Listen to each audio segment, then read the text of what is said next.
pitfall of our industry is we're sitting right next to, like, you know, the top tier in our bracket. You know what I mean? You're sitting next to, you know, nationally syndicated columnist, journalist, film critic, and they're at the same screening as you. And so that proximity sometimes can convince people that, like, well, why can't I do that? Right. They don't see the road, the miles of road that's behind that. And I think Eric, especially, you know, how many years with IndieWire? Are you gonna be mad if I 12. 12 years with IndieWire, which is like get aged. a millennium in like journalism timeframes. 3 different owners. Yes, exactly. 3 or 4 chains. owners. And you've been a film critic officially for what, 10 years? 3. 3? Mm-hmm. I thought it was longer than that. No. They're very long years. They're Very long years. Okay. Sorry. I'll go into that later. Why that? Okay. But Eric, talk to me about like the road. So like people see you, chief critic, executive editor. Talk about the road to get there. Yeah, it's funny when people are always like, that's my dream job, how I do it. I'm just like, just start doing it. That's actually the first step, believe it or not. It's deceptively simple. So, you know, a lot of people, like, they finish college and they decide, well, I'm just going to go bum around Europe for a while, backpacking or whatever. So my version of that was going to Sundance. And I'm so glad you pointed out that you put some of your own money into that, because you get your money's worth when you do something like that. I was bare bones when I went there. I stayed in this youth hostel that's still behind the library called Chateau Après.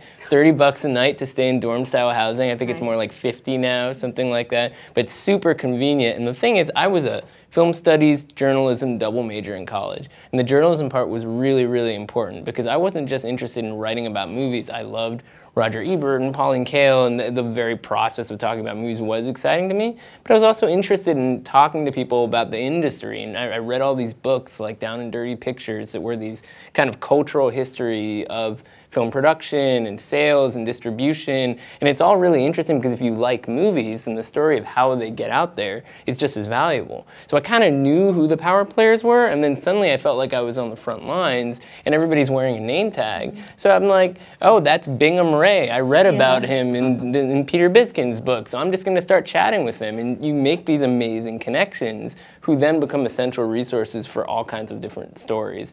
And as an active freelancer at that point, it was just a huge, huge resource for me to be able to be in that kind of environment and looking for stories at every available option. So yeah, the movies mattered, because you're seeing things that might sell for a lot of money and then, you know, become a big story, or they might come to market in 6 months and you're ahead of the curve. But also the people who are selling the movies or programming them at other festivals. The publicists are really important as partners in crime, but they're going to come to you anyway. So you want to look at the bigger picture too. And that really was eye-opening to me, because from there I just started going to all these festivals and realizing that the more you kind of get into that inside track, the more you start to make these connections that lead to other kinds of things. I happened to fall in with IndieWire, which started at Sundance, and that ecosystem was really important to it, but I wouldn't say that that was the full story. I was getting stories in the New York Times and Variety and Hollywood Reporter because I was seeing these movies and I had these sources, and so when I approached editors, I could say, yeah, I can do this thing for you. And then, yeah, I had to meet my deadlines and all that kind of good stuff. You have to be responsible. That should be a no-brainer, although I know some people have a challenge figuring that out. But really, when you put yourself in that context, it's a job. You have to treat it like it's a job. You're creating the job for yourself, but then you have to follow through, even if you don't have a boss, because eventually you're going to have a lot of them, and they're going to depend on you to basically have this relationship with them so that they can continue to work with you in the future. And so, you know, in my case, it worked out really well. And I think if you're going to a festival like Sundance for the first time, you're in for a treat, because there are so many things that are available to you. You just have to be responsible about how you evaluate those resources. Yeah, and to kind of dovetail on what you said, I mean, I met Eric at a film festival. I think I met you at KCRW, but then I saw her at a film festival. Every connection, I think, builds from there. And no, not everybody can send themselves to Sundance, you know, because it is cost prohibitive. But there's smaller things, because I wanted, Eric, if you could talk about the sort of like the smaller stuff, like the smaller stories that you've written about that have bubbled up, because sometimes I think we're all so obsessed with seeing the big marquee names, we're missing that digging down, being that one person that wrote the one review is the one that could be the one that the editor saw that then gets you the job. Yeah, I mean, I think this goes back to what I was saying before, which is that you have to think like a journalist. You know, there are some journalists who go to technology conferences or they travel to war zones and they're looking at the stories and how to present those to a general reader. You're looking at movies and film culture as a whole, and so what you really have to think about is, what is it about this thing that might appeal to people who aren't in this kind of insular environment? Because we all are talking in the lobby after the movie, we know that this movie or that movie was interesting, but your friend who doesn't watch movies all the time or just goes to see, you know, 5 movies a year or whatever, they need a reason to care if you're going to sort of blow it up to a bigger audience. So I think about some really interesting stories that broke out of Sundance and being able to be part of that initial conversation as really great examples of how to kind of put that journalism cap on and consider the ways in which you can draw more people in. Something like Escape from Tomorrow, which is a movie that we don't always talk about now. I mean, it's not something that's necessarily had longevity, and it wasn't particularly well reviewed, but a film that was shot without permission in Disneyland that raised these fascinating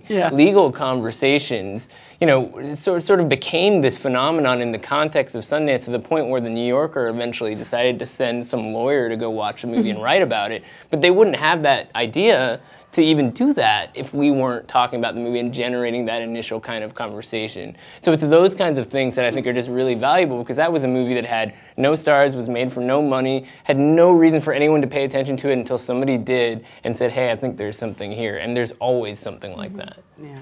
Well, And also too, with that particular film, it was all you guys showed up on that Saturday.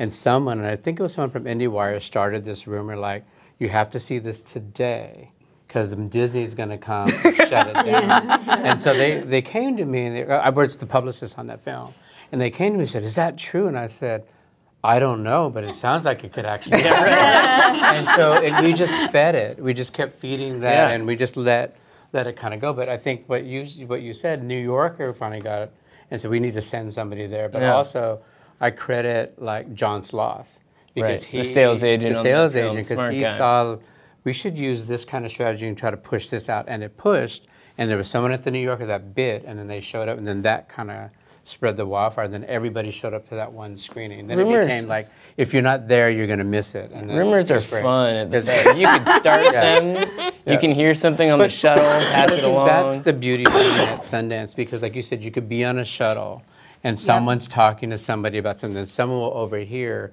someone behind you. It could be that little old lady with her cup of coffee that says, you know, something. But then there's like some truth to it, and then I think that's the thing about being within that. And it's because it's not like thing. LA. There's not a bunch of publicists in SUVs and security exactly. getting people from here to there. Like everyone's on the same shuttle to Eccles. Everyone's walking on the same main street, and you're just hearing so much. And then you're standing next to these big producers. You wouldn't know it, but you start talking to them, and you're like, oh my God, that's your film, or oh my God, you wrote that film. Which brings me to another point we'll get to in April's thing. Always be careful at any industry event that you know. I have like there's the lobby conversations which happen, but I'm really being disingenuous. It's outside because nobody wants to talk too loud inside the Eccles unless it's snowing, in which case you just do what you got to do.